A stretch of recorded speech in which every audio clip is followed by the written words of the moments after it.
A terror scare in Paris today, 1 year after the Charlie Hebdo attack. Officers there shot and killed a man who tried to enter a police station. He was carrying a knife. Police say they thought the man may have been wearing a suicide belt, but officials now say it was fake. Charlie D'Agata is tracking the situation from London. Charlie, what's the latest?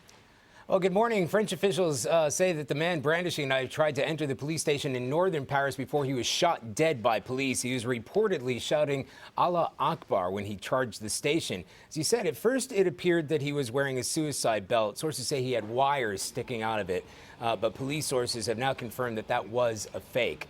The neighborhood is now cordoned off, and at the moment, police are still treating this as a potential terrorist incident. So, Charlie, I know this is pretty early on in the investigation, but is there any indication as to who this man might be or what his intentions might have been?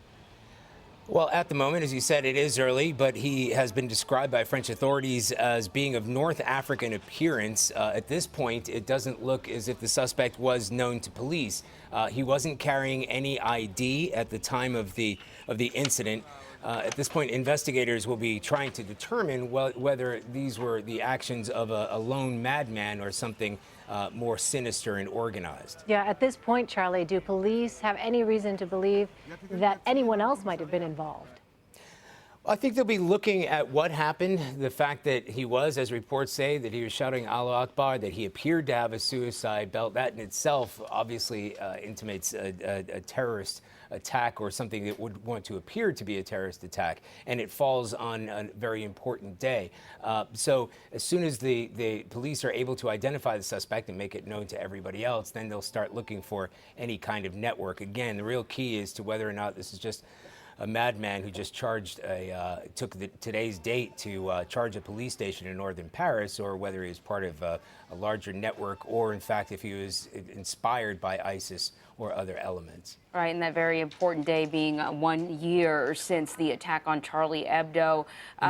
Any idea whether or not there could be a connection, or is it something that, or whether or not investigators are considering it?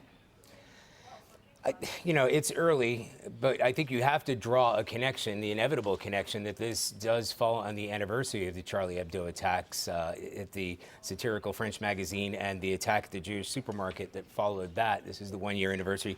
Paris is on edge. We're also talking about a city that is still mourning 130 people that were killed in a massacre in November.